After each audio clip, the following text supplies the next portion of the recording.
السلام عليكم ورحمة الله.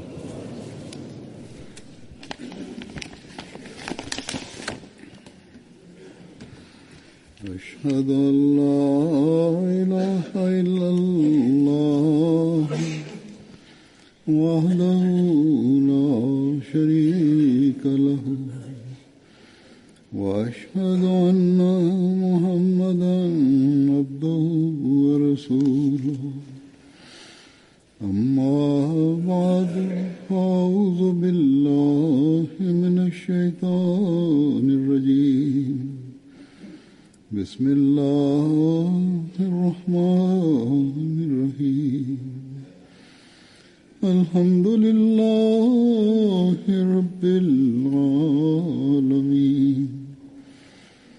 الرحمن الرحيم مالك يوم الدين إياك نعبد وإياك نستعين اهدنا الصراط المستقيم صراط الذين أنعمت عليهم غير المغضوب عليهم ولا الضالين.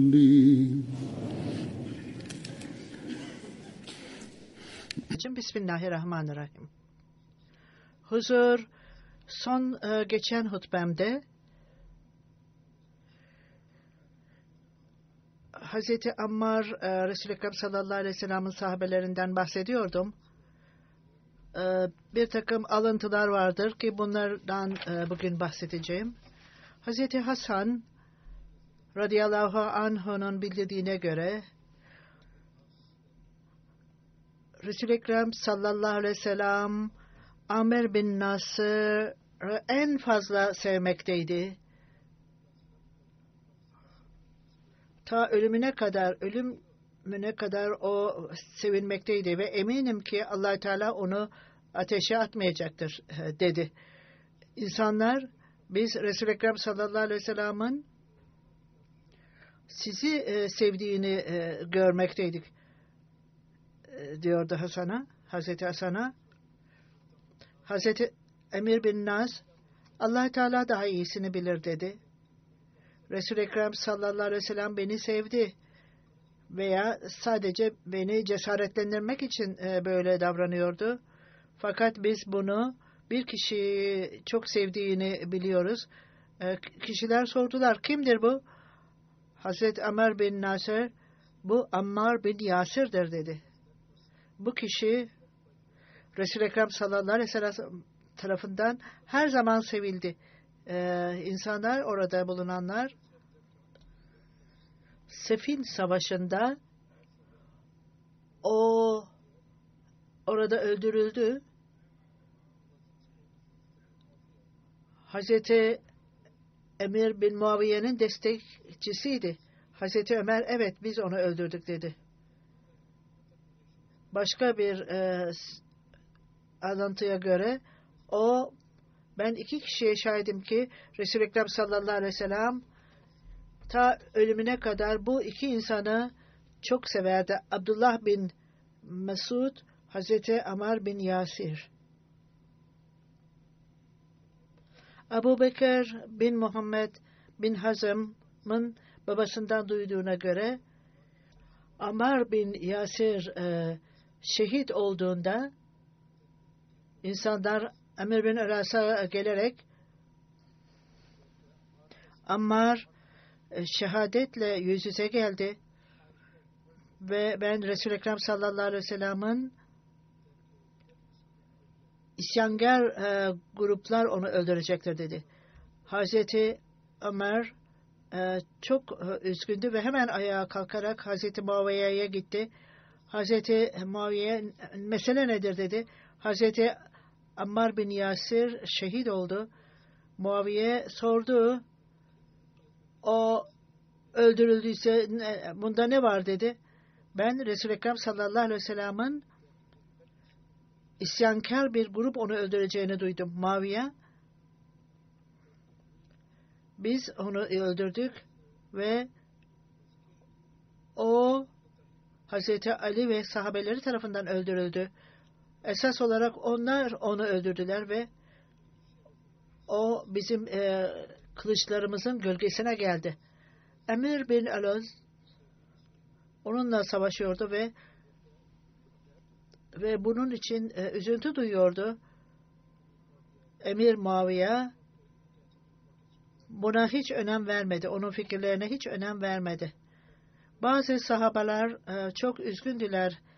Eğer herhangi bir bildiri veya bir duydukları bir şey var mıydı? Resul-i Ekrem sallallahu aleyhi ve sellem'in müjde verdiği veya uyardığı bir şey var mıdır diye. Hazreti Ayşe Hazreti Amar'la ilgili olarak baştan sona kadar iman ile doluydu demişti. Hazreti Hubab Hazreti Ömer'e gelerek Hazreti Ömer ona bana yaklaş dedi.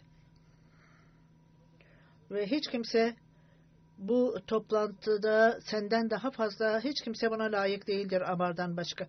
Hazreti Hubab sırtında yaralanmayı görüyordu ve bu putperestler buna neden olmuştu. Hazreti Ömer ona onur veriyordu. Daha önceleri de çok acı çekmişti ve Hazreti Ammar'la ilgili olarak o da çok acı çekti. Acı ve eziyetten din adına çok acı çekmişti. Hazreti Ammar bir keresinde Hazreti Ali'nin öldürülmesiyle ilgili bir söz Hazreti bin Yasir'in belirttiği gibi bir keresinde Zatül Şirat'ta savaşında Hazreti Ali ile beraberdi ve bu yolculukta Resul-i Ekrem sallallahu aleyhi ve sellem bir yerde oturdular ve Banu Mudliç bu kabileden birilerini gördük. Onlar bahçede çalışıyorlardı. Hazreti Ali bana gidelim ve bakalım orada ne yapıyorlar, nasıl iş yapıyorlar bakalım dedi. Onlara çok iyice yaklaştık ve onları bir müddet seyrettik ve ondan sonra uyku bizi bastırdı. Hazreti Ali ve ben geriye geldik ve toprak üzerinde uzandık. Allah-u Teala'ya yemin ederim ki Resul-i Ekrem sallallahu aleyhi ve sellem geldi ve onları uyandırdı.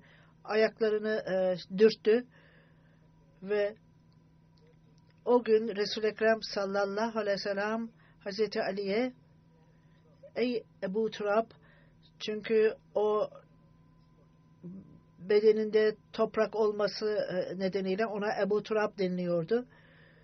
Şimdi sana bu iki insanla ilgili insandan bahsetmeyeyim mi? Onlar en zengin insanlardır. Yes, lütfen bize bildirin dedi. Bunlardan bir tanesi çok beyaz tenli ve kırmızı yüzlü, bu dişi devenin ayaklarını kesen ve diğerleri ise sizin sakalınızı kana bulayacak saldırarak. Bu meclis bir keresinde Hazreti Ömer bin Yasir çok namazını çabucak kıldırdı. Birisi sordu nedenini. Hazreti Ömer, ben Hazreti Resul-i Ekrem sallallahu aleyhi ve sellem'in kıldığı namaz şeklinden bir küçücük şekilde ayrılmadım bile. Bir keresinde Hazreti Ömer bin Yasir namazını çok kısa kıldırdı ve hayret ettik. Hazreti Ömer, ben rükularımı ve secdelerimi tamamlamadım mı? Evet dediler. Ben burada dua ettim ve Resul-i Ekrem sallallahu aleyhi ve sellem'in de dua ettiği gibi bu dua şöyledir.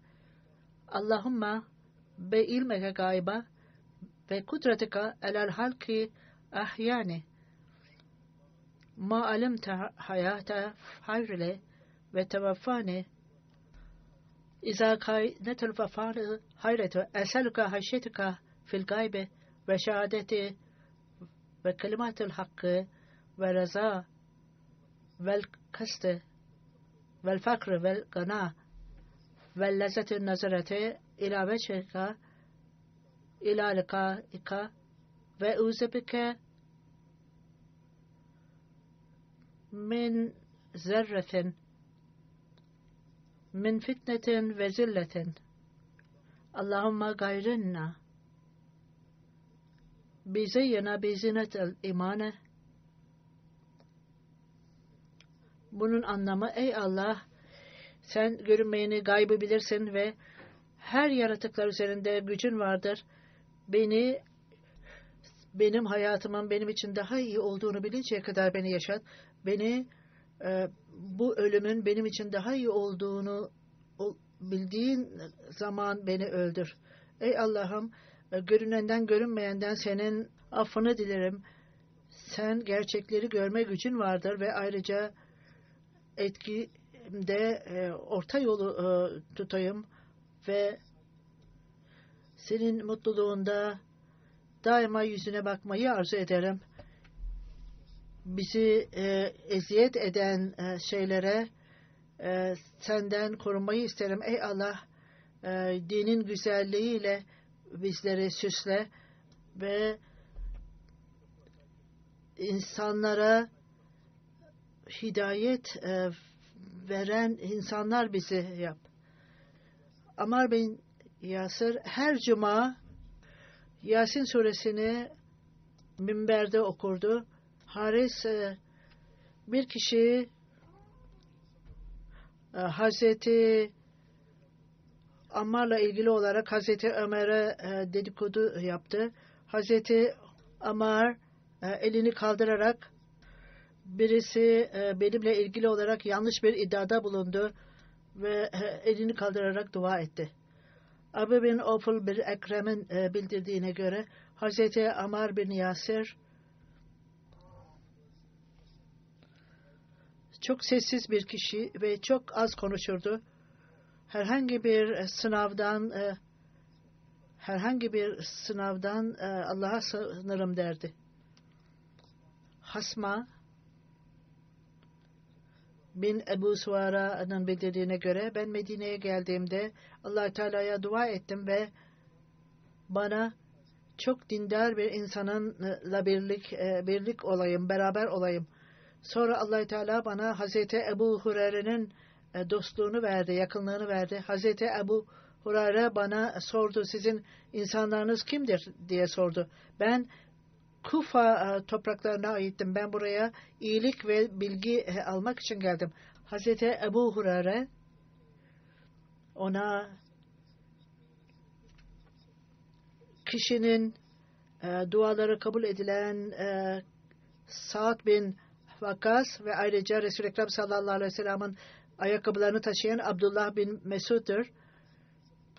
O gezildikleri de bilirdi. Ömer bin Yasir'le ilgili olarak Resul-i Ekrem sallallahu aleyhi ve sellem şunları söyledi. Allah Teala ona şeytandan korunmayı vermiştir. Kur'an ve İncil'in bilgisi de bulunmaktadır.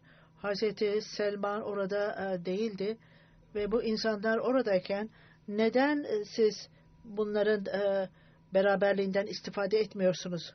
Muhammed bin Ali bin Hanefiya'nın bildirdiğine göre Ammar bin Yasir Resul-i Ekrem sallallahu aleyhi ve sellem'in yanına geldi ve o zaman da iyi hissetmiyordu kendini. Resul-i Ekrem sallallahu aleyhi ve sellem Hazreti Ammar'a size bir tedavi vermeyeyim mi? Hazreti Cebrail'in bana öğrettiği. Evet, Allah-u Teala'nın Resulü dedik. Sonra Resul-i Ekrem sallallahu aleyhi ve sellem ona bir takım sözler öğretti. Ve ben Allah-u Teala'nın adıyla başlıyorum ve bu tedaviyi insanlara vermekteyim ve Allah-u Teala size bütün hastalıklardan, size acı veren hastalıklardan korusun ve böylece bundan kurtulun ve mutlu olun. Bir kişinin bildiğine göre Resul-i Ekrem sallallahu aleyhi ve sellem cennet Hazreti Ali, Hazreti Ammar, Selman veya Hazreti Bilal ile ilgilidir. Bu cennet bu insanları beklemektedir dedi.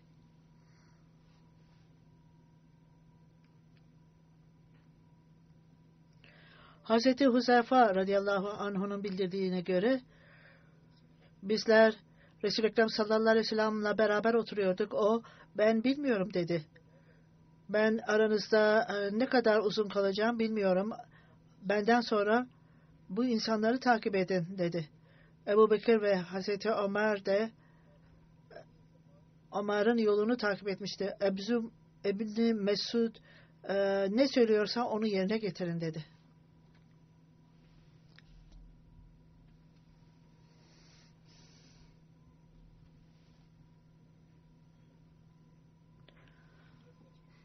Hazreti Amar'la ilgili olarak bildirildiğine göre, bundan geçen hafta da bahsetmiştim, müşriklerin ağına düşmüştü. Hazreti Osman onu araştırma yapmak için gönderdi ve bu kötülük yapanlara gitti ve bu meseleyi açıklayarak 2. Halife Hazretleri bir yerde şöyle açıklama getirdi. Karışıklık yaratılmıştı Hazreti Osman'a ve hilafete karşı. Bütün bu kötü şeyler olmaktaydı. Ve bunun sonucu olarak insanlar iyi eğitilmemişlerdi. Bu insanlar merkeze çok nadir olarak gelirlerdi. Kur'an'ın bilgisi ve dinin bilgisi çok azdı onlarda. Onun için o zaman cemaate tavsiyede bulunarak, eğer bu durumdan ders alırsanız o zaman Kur'an-ı Kerim'in bilgisini edininiz ve sık sık merkezle ilişki kurunuz ve ayrıca dinin bilgisini edinin ki hepiniz böylece herhangi bir cemaat için bir zor durum ve sınama olursa bunlardan ders alırsınız. İşte bütün bunları da unutmamamız gerekir. Herkes her merkeze gelemez ama sık sık merkeze gelmeyebilir. Hilafetle olan ilişkiler kurulabilmeyebilir. Fakat bir şey vardır ki Kur'an'ın bilgisini etmek, dinin bilgisini elde etmek herkes için mümkündür ve bu yeterlidir. Allah-u Teala emtiye vasıtasıyla bu çağda bizlere bir imkan yaratmıştır. Çünkü bunun yardımıyla bizler istersek dini bilgileri elde edebiliriz ve bütün bunları öğrenebiliriz. Kur'an dersi, hadis dersleri ve ayrıca vaat edilen Mesih sallallahu aleyhi ve sellem'in kitapları ve hilafetle olan ilişkiler oradadır. Diğer dersler vardır. Bu nedenle bizler kendimiz ve nesillerimiz kendimizi buraya bağlarsak çok iyi bir terbiye yoludur ve her çeşit zorluk ve sınamalardan kendimizi koruyabiliriz ve bilgimizi de arttırabiliriz.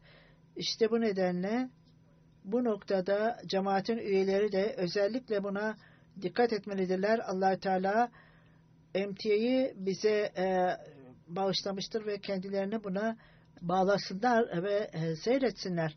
Hazreti Ebu Lubaba başka bir sahabedir. Ben bundan da bahsedeceğim. Hazreti Ebu Lubaba bir farklı kişiler onun isminin Beşir olduğundan veya Faiz olduğundan veya Allah-u Azim'e göre Mirvan ismi verilmiştir ona der. Her neyse o Hos kabilesine aittir. Beyt-i Ukba'da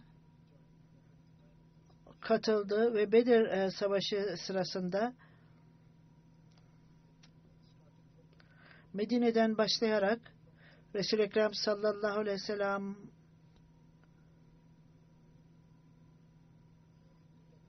Abdullah bin Maktum amir olarak atanmıştı onun yokluğunda. Fakat belli bir noktaya geldiğinde 38 mil uzaktaydı Medine'den. İbni Maktum kör bir insandı. Böylece düşmanlar oraya gelebilirdi ve ayrıca o Ebu Lubaba'yı tayin etti en son bilgileri edinmek için. O Medine'nin amiri olarak atandı. Abdullah bin Maktum sadece o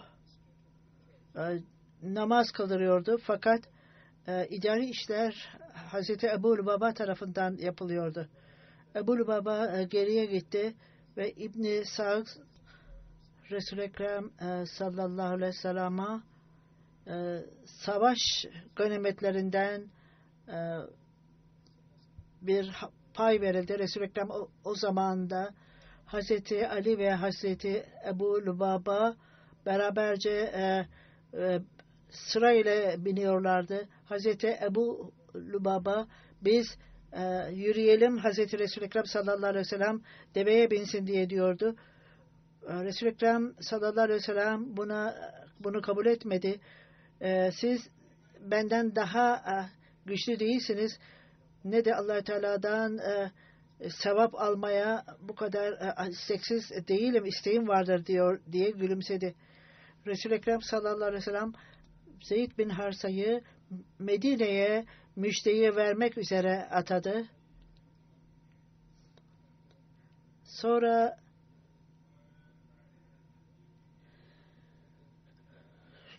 oraya vardıklarında namaz kıldıracağında etinden hutbe ve şaiba diye bağırdı. Ebu Bakhtari Hamam el-Esved Maya bin Harf bütün hepsi öldürüldüler diye bağırdı bineğinin üzerinden. Süheyl bin Amr daha birçok kereleri hapsedildi. İnsanlar Zeyd bin Harsa'ya inanmadı ne söylediyse. O belki de yenilmiş olarak geldi buraya diye düşündüler. İnsanlar bunu duyduklarında çok kızmışlardı. Onun için böyle konuşuyor dediler. Münafıklar arasında bir kişi vardı Usama bin Ziyade. Sizin efendiniz ve oraya gelenlerin hepsi öldürüldü. Birisi Ebu Lubaba'ya sizin sahabeleriniz paramparça oldular ve hiçbir zaman bir daha bir araya gelemezler. Muhammed sallallahu aleyhi ve sellem'in kendisi ve diğer en yüce sahabeleri de öldürüldü. İşte bu devesidir, dişi devesidir. Hepimiz bunu biliyoruz. Muhalifler Zeyd ne konuştuğunu bilmiyor ve yenilmiş olarak buraya geldi dedi. Hazreti Ebu Lubaba Allah-u Teala sizi reddeder. Museviler de Zeyd yenilmiş olarak buraya gelmektedir. Usama bin Zeyd babama gizlice sordum. Siz ne söylüyorsanız doğru mudur dedi. Hazreti Zeyd evet oğlum dedi. Allah-u Teala'ya yemin ederim ki ne söylüyorsam doğrudur. Hazreti Usama benim imanım daha da yükseldi bunları duyunca. Hazreti Ebu Lubaba Resul-i Ekrem sallallahu aleyhi ve sellem'e bağlılığıyla ilgili olarak şöyle bir olay vardır. Hicretin 5. yılında Resul-i Ekrem sallallahu aleyhi ve sellem Hendek Savaşı'nı bitirdikten sonra geri gelmişti ve o kendi silahlarını çıkarmış ve banyo yapmıştı. Keşifte Allah-u Teala ona bu kabilenin kandırılması karara bağlanmadıkça bütün insanlar kendi kalelerine gitsinler ve namaz orada kılınacaktır. Başlangıcında Museviler gurur ve kibir göstermekteydiler. Zaman içerisinde kendi kalelerinin gücü daha da güçlü oldu. Daha sonra aralarında danıştılar. Şimdi ne yapalım dediler. Onlar böyle Müslümanlarla ilişkisi olanlar onların konuşmalarıyla kandırılabilirler. Onun için onları bu kaleye davet edelim ve Resul-i Ekrem sallallahu aleyhi ve sellem'in niyeti ve düşüncesi nedir? Ve böylece dinleyelim ve gelecek için bir plan yapalım. Onlar Resul-i Ekrem sallallahu aleyhi ve sellem'e bir temsilci gönderdiler. Ebu Lubaba bin Mansur önden gönderilmelidir ki böylece meseleyi onunla tartışalım. Resul-i Ekrem sallallahu aleyhi ve sellem Ebu Lubaba'yı oraya gitmeye izin verdi ve oraya yalnız gitti. Beni Kurayza'nın planladıkları gibi Ebu Lubaba oraya girer girmez bütün Musevi kadınlar ve çocuklar etrafını sardılar, ağlamaya başladılar ve Ebu Lubaba bundan son derece etkilenmişti. Onlar görüyorsunuz şimdi halimizi, durumumuzu görmekteyseniz Hazreti Ebu Lubaba'ya Ebu Lubaba kendi kalelerinizden dışarıya çıkın dedi ve ayrıca gırtlağını gösterdi. Resul-i Ekrem sallallahu aleyhi ve sellem sizin öldürülmesini isteyecektir. Ebu Lubaba belki de bu göstermeyi onlara vermem yanlıştır ve böylece titremeye başladım ve belki de hata yaptım. Sonra camiye geldi Resul-i Ekrem sallallahu aleyhi ve sellem'in yanına ve o kendisini caminin bir sütununa bağladı. Allah Teala benim tövbemi kabul etmediği sürece ben burada kendimi bağlı bırakacağım dedi. Ebu Lubaba benim Kurayza'ya gittiğimde hangi bilgi gelmişse Resul-i Ekrem sallallahu aleyhi ve sellem'e onu bırakın. Allah Teala onun durumunu karar verinceye kadar onu bırakırız. Eğer bana gelirse ben onu affederim. Eğer bana gelmemişse ve gitmişse o zaman bırakın gitsin. Hazreti Ebu Lubaba 15 gün bu durumdaydım ve rüyalarımdan birisinde ve o rüyayı çok iyi hatırlarım. Rüyamda bizler Beni Kurayza tarafından çevrelenmiştik. Belki sanki biz kokuşmuş bir çamur gibiydim ben ve oradan dışarıya çıkamıyordum ve ölmek üzereydim. Bir kanal gördüm, su akıyordu orada. Orada bir kendimi yıkıyor ve banyo yapıyordum. Ta ki vücudumu arındırıncaya kadar, ta ki güzel bir koku duyuncaya kadar. Ondan sonra uyandığında Ebu Bekir'e bunun anlamını sordu. Ebu Bekir, öyle bir acı çekeceksin ki ondan sonra bu acıdan kurtulacaksın dedi. Hazreti Ebu Lubaba, ben Hazreti Ebu Bekir'in bana söylediğini hatırlıyorum. Ümit ederim ki benim tövbelerim kabul edilecektir. Hazreti Ümmü Selma Ebu Lubaba'nın tövbelerinin kabul edilişi Resul-i Ekrem sallallahu aleyhi ve sellem'e geldi benim evimdeyken. Ben Resul-i Ekrem sallallahu aleyhi ve sellem'in tebessüm ettiğini gördüm ve Allah Teala daima sizi tebessüm eder bıraksın dedim. Şimdi niye tebessüm ediyorsunuz? Resul-i Ekrem sallallahu aleyhi ve sellem'in Ebu Lubaba'nın tövbesi kabul edildi. Ey Allah Teala'nın Resulü, ben onlara haber vereyim mi dedim. Eğer istiyorsan haber vermek haber ver dedim. Hazreti Ümmü Selma, ben kapının yanında duruyordum ve bu tesettür talimatı daha inmemişti.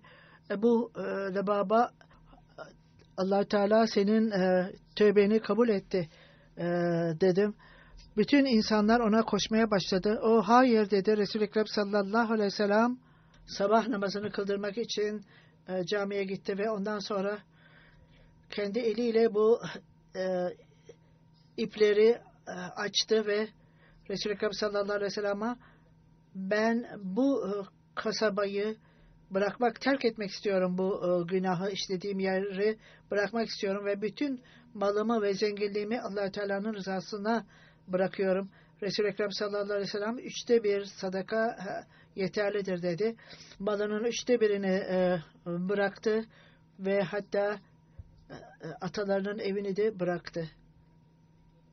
Ve bunun detaylarıyla ilgili olarak II. Halife Hazretleri daha fazla açıklama getirmiş bu konuya ve Beni Kurayza'nın meselesi halledildiğinde bu çok önemlidir. Resul-i Ekrem sallallahu aleyhi ve sellem geriye gelir gelmez sahabelerine sakın dinlenmeyin evde, fakat akşama kadar Beni Kurayza'nın yerine ulaşın.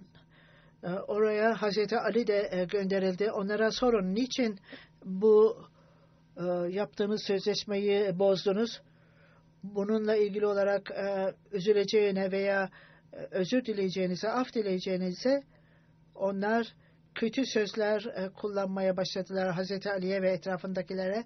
Resul-i Ekrem sallallahu aleyhi ve sellem ve onun ailesindeki hanımlara da kötü konuşmaya, küfür etmeye başladılar. Bizler bu ilişkilerin bizimle ne ilişkisi vardır? Hazreti Ali bunun cevabını alarak Resul-i Ekrem sallallahu aleyhi ve sellem'e geldi. Sahabelerle birlikte Resul-i Ekrem sallallahu aleyhi ve sellem bir yere gitmekteydi. Museviler küfür etmekteydi Resul-i Ekrem sallallahu aleyhi ve sellem'e ve onun hanımlarına ve çocuklarına kötü söz kullanmaktaydı. Hazreti Ali bu sözlerden çok etkilendi, üzüldü. Ey Allah Teala'nın Resulü, siz neden gitmiyorsunuz geriye? Biz bunu hallederiz. Resul-i Ekrem sallallahu aleyhi ve sellem, siz bu insanların küfürlerini duymamı istemiyorsunuz değil mi? Evet dedi Hazreti Ali. Hazreti Resul-i Ekrem sallallahu aleyhi ve sellem, o zaman eğer bana küfür ederlerse ne fark eder? Hazreti Musa'nın kendi adamları da ona bundan daha fazla küfür etmiştiler. Ondan sonra onlar Musevilerin kalelerine gittiler. Museviler kendilerini kilitlediler içeriye ve Müslümanlarla savaşa başladılar. Hanımlar da bu savaşa katıldı. Bazı Müslümanlar bu kalenin duvarlarının altında duruyorlardı. Kadınlar taş atarak bir Müslümanı öldürdüler. Museviler buna tahammül edemeyeceklerini anladılar ve Resul-i Ekrem sallallahu aleyhi ve sellem'den o Ebul Baba'yı bize gönderin. O Kays kabilesinin başkanıydı. Onu gönderin ki biz ona danışalım dedi. Resul-i Ekrem sallallahu aleyhi ve sellem onu gönderdi ve Museviler ona Resul-i Ekrem sallallahu aleyhi ve sellem bu ne söylerse onu kabul edecek midir diye sordu. Onunla aynı şekilde, aynı fikirde olalım mı dedi. O evet dedi. Yine kendi gırtlağını göstererek bu öldürmek demekti. Resul-i Ekrem sallallahu aleyhi ve sellem herhangi bir karara varmamıştı o vakte kadar. Ebu Lubaba onların suçlarının karşılığı öldürmekten başka bir şey değildi. Eliyle böyle bir şey söylemek istemişti ve onların tahribatının sonucu olmuştu. Bunun sonucu Museviler tahrip oldu ve bu insanlar gerçekten anlaşmayı kabul edeceklerine Resul-i Ekrem sallallahu aleyhi ve sellem'le birlikte onu reddettiler. Eğer Resul-i Ekrem sallallahu aleyhi ve sellem'in kararıyla aynı fikirde olsalardı, diğer Musevilerin yaptığı gibi onlara Medine'den terk edilmeleri cezası verilecekti. Ancak o kadar. Fakat ne talihsizliktir ki bizler bu kararı kabul edemeyeceğiz. Ancak bizim taraftarımız olan Sa'd bin Muaz'ın kararını biz kabul edeceğiz. O ne söylerse. Fakat o zaman Museviler aynı fikirde olmadılar ve bizim milletimiz kandırıldı dediler ve Müslümanların davranışları göstermektedir ki onların dinleri doğrudur. Onlar dinlerini bıraktılar ve İslamiyet'i kabul ettiler. o kabilenin lideri onlara kızdı. Siz kandırıldınız ve siz sözlerinizi tutmadınız. Ya Müslüman olun ya da ceza ödeyin. Biz ne Müslüman olacağız ne de ceza ödeyeceğiz dediler. Ve ondan sonra ben bununla hiçbir alakam yoktur dedi ve o kaleden dışarısına çıktı ve yürümeye başladı. Bir Muhammed bin Müslüman liderindeki Müslümanları gördü ve ona bu kimdir diye sordular. O da ben şu kişiyim dedi. Muhammed bin Müslüman. Allah tahrim ne dedi. Yani sen huzurlu olarak git ve sonra dua ederek ey Allah'ım hiçbir zaman bizleri dindar insanların kararlarını takip etmekten ayrı koyma. Bu kişi bu karardan son derece üzgündü. Biz onu affedelim. Şimdi onu tutuklamayalım ve onu bırakalım. Allah Teala bizi her zaman böyle iyi işler yapmayı nasip etsin. Resul-i Ekrem sallallahu aleyhi ve sellem bunu öğrenince Muhammed Müslüman'ı niçin onu özgür bıraktın diye kızmadı. Bilakis memnun oldu. Belirtildiğine göre Resul-i Ekrem sallallahu aleyhi ve sellem son derece kararlıydı ve bu otomatik olarak reddedilmişti. Bu insanlar esas olarak sorumludurlar ne acı çekmişlerse. Resul-i Ekrem sallallahu aleyhi ve sellem'in kararını soracaklarına başka bir kabilenin liderinin kararını sordular, istediler.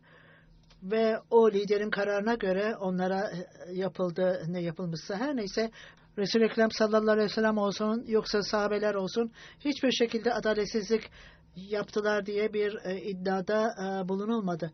Allama bin Said Kanika Savaşı'nda ve Savik Savaşı'nda Medine'de Resul-i Ekrem sallallahu aleyhi ve sellem'e hizmet etme onuruna nail olmuştu.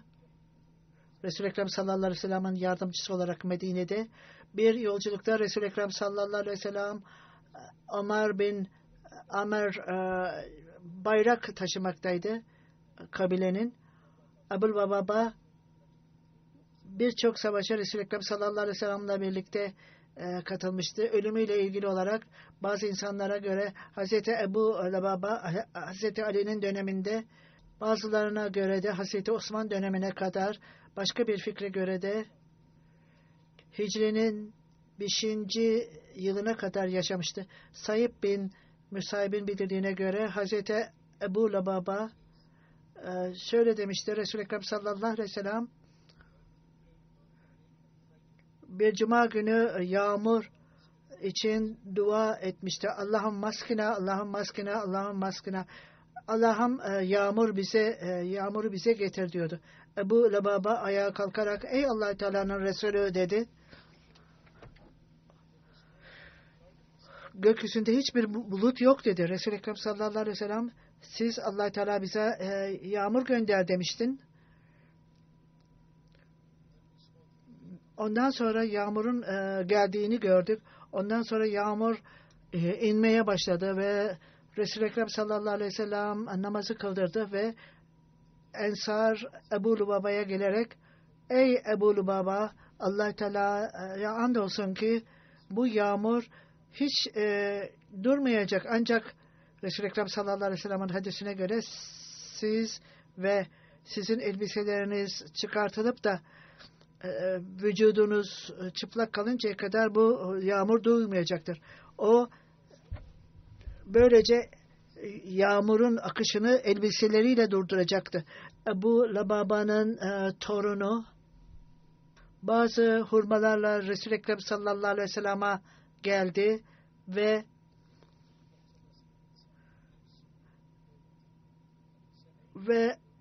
o Ebu Lubaba neyin var dedi. Hazreti Ebu Lubaba ey Allah Teala'nın Resulü bu benim torunum ve hiçbir zaman böyle yeni doğmuş bir çocuğu görmedim. Resul-i Ekrem sallallahu aleyhi ve sellem onu kucağına aldı ve elini başına koyarak dua etti. Onun duası neticesinde Abdülrahman bin Seyyid büyüdüğünde, ayağa kalktığında insanların en uzunuydu. O kendi kızı Fatma'yı ona verdi. Orada evlendiler. Anas bin Malik'in bildirdiğine göre Resul-i Ekrem sallallahu aleyhi ve sellem'in sahabeleri arasında 2 kişi vardı ki onların evleri uzaktı. Bunlardan birisi Ebu Lubaba, Abdullah bin Manzır, onun evi Küba'daydı. Diğeri ise Benu Harsa'dandı. Benu Harsa kabilesindendi.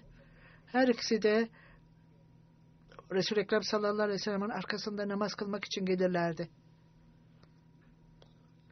İşte bunlar sahabelerle ilgili olarak alıntılardır. Allah-u Teala onların makamlarını yükseltsin, daha da yükseltsin. Cuma namazından sonra 2 kişinin cenaze namazını kıldıracağım. Bunlardan bir tanesi burada hazır, diğeri ise hazır değil. Mukarrem Gazi Şaban Ahmet şehit, Lahor'dan o şehadeti Gazi Muhammed Süleyman sahibin oğlu 47 yaşında 25 Haziran'da muhalifler evine girerek ona ateş ettiler ve onu şehit ettiler. Ve o gece 2 kişilerdi. Yüzlerinde maske vardı. Gazi sahip ve hanımı bir taraftaydı. Kızları da öbür odadaydı. Hanımı banyodaydı. Dışarıya geldiğinde maskeli olan insanlar oradaydı. Bir tanesi silahını hanımına döndürerek onu kızların odasına götürdü. Ve diğer kişi Gazi Bey'in odasında ona 3 kere ateş etti. O anda orada vefat etti ve şehit oldu. 2001 yılında Dost Muhammed İkbal sahip biat etmişti.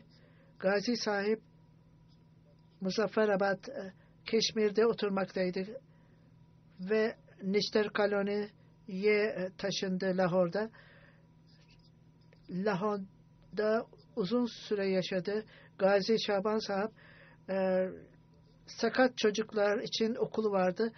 Evi üst kattaydı. En alt katta bir inşaat vardı ve bu insanlar oraya saklandılar ve ondan sonra içeriye giderek saldırdılar. Şehit Bey son derece iyi nitelikleri vardı biattan sonra. Gazi Bey son derece dindar bir kişiydi. O hilafeti son derece bağlı ve sevgisi bulunmaktaydı. MT'yi görmek için uydu anteni koymuştu. Daima bütün aile üyelerini orada toplardı. Mali fedakarlıkları vardı. Semih Basri departmanında çalışmaktaydı. Bütün uydu antenleri hiç para almadan kurar ve düzeltirdi. Kuzeniyle evlenmişti. Gazi sahibin hanımı, çocukları orada yaşamaktaydı. Diğer aile üyeleri onlara karşı geldiler Ahmediyetten dolayı. Bir kişi geldi ve sen Mirza'yı mı oldun dedi. O zaman da o antene baktılar ve onu kırmaya başladılar. Gazi Bey onları durdurdu ve kötü sözler ve küfür etmeye başladılar. Onun hanımının kardeşi kızıyla oturdu ve senin nikahın geçerli hala benimle gel dedi. Gazi Bey'in hanımı kardeşim ben Ahmediyim ve ben de Müslümanım. Ben Gazi Bey'in de Müslüman olduğuna inanmaktayım. Hiçbir yere gitmeyeceğim dedi. Hanımı muhalifliklerden de ve düşmanlar tarafından tehdit ediliyordu ve çok üzülüyordu. Birkaç gün sessiz kalmıştı ve hiç evden çıkmamıştı. Hanımına da eğer bana bir şey olursa cemaat halkasının sadrına haber verin dedi. Şehit olduktan sonra hemen cemaate haber verdi ve esas itibariyle bütün Ahmedi olmayan Ahmediler gelmesine rağmen hanımı Ahmediler bu cenazeyi kıldıracak ve defin de Ahmediler tarafından yapılacaktır dedi. Ahmedi olmayan bazı akrabaları da Beytül Nur Camisi'ne geldi fakat cenaze namazına katılmadılar. Gazi sahibin çocukları mezarlığa gittiler ve Gazi sahibin Şahban sahip 40 yaşında arkada bıraktığı Keran 19 yaşında, diğer kızı 18 yaşında ve küçük kızı da Melaike 11 yaşında. 3 kızı. Bir rahatsızlığı var küçük kızın. Allah Teala kendisine onlara bakar ve onları her türlü üzüntülerden, sıkıntılardan kurtarır. Allah Teala Gazi sahibin makamını yücelsin. Diğer cenaze, burada hazır olan cenaze Amtülhay Begüm sahibe, Seyyid Muhammed Gosser sahibin kızı 23 Haziran'da 100 yaşından daha fazla bir yaşta vefat etti. İnna lillahi ve inna ileyhi raciun. Said Muhammed Gor sahibin çok iyi nitelikleri vardı. Sahabe olmamasına rağmen 2. Halife Hazretleri onun sahabelerin mezarlığına gömülmesine izin verilmişti. Sahabe Ahmediyat'ta yine belirtildiği gibi ikinci olarak o sahabelerin mezarlığına gömülmüştü. Özellikle o yerde, o bölümde Hz. Mesih Aleyhisselatü Vesselam'ın bedeni oradaydı. Şeyh Yakup Ali sahip İrfani orada ayağa kalkarak yüksek sesle Amtülhay sahibin nikahı, babası orada olmasına rağmen 2. Halife Hazretleri'nin arzusu ile veli olmuştu ve nikahı orada açıklamıştı. Ben Şeyh Havs sahibin kızının nikahını ilan ediyorum ve o kuzeninden birisiyle evlenmişti. Bu da Havs sahibin bağlılığından dolayıydı. Ben de ona yazmaktaydım. Hyderabad'da evlenin diyordu. Fakat onun arzusu bu evlilik Kadiyan'da olsun istiyordu ki böylece Kadiyan'a gelmek için bir teşvik olsun. Muhammed Yunus Karnal'dan Delhi'ye çok yakındır. O Kadiyan'a daha da yakındır Hyderabad'la karşılaşacak olursa.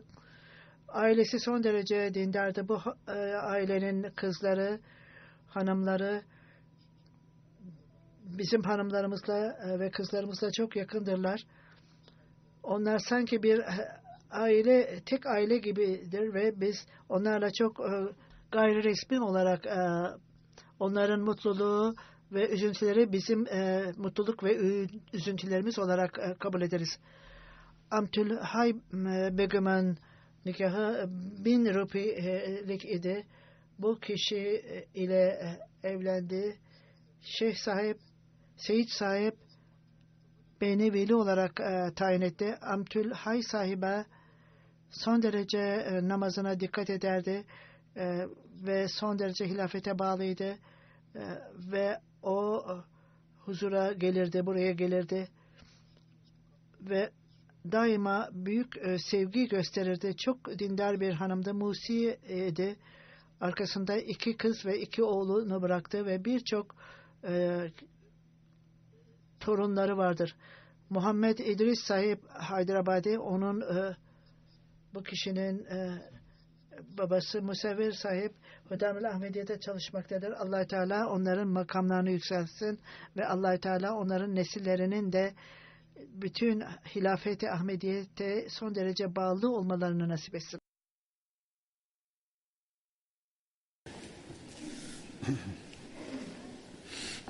Elhamdülillah الحمد لله نحمده ونستعينه ونستغفره ونؤمن به ونتوكل عليه ونعوذ بالله من شرور أنفسنا ومن سيئات أعمالنا من يهده الله فلا مضل له ومن يضلل فلا هادي له ونشهد أن لا إله إلا الله ونشهد أن محمدا عبده ورسوله عباد الله رحمكم الله إن الله يأمر بالعدل والإحسان وإيتاء ذي القربى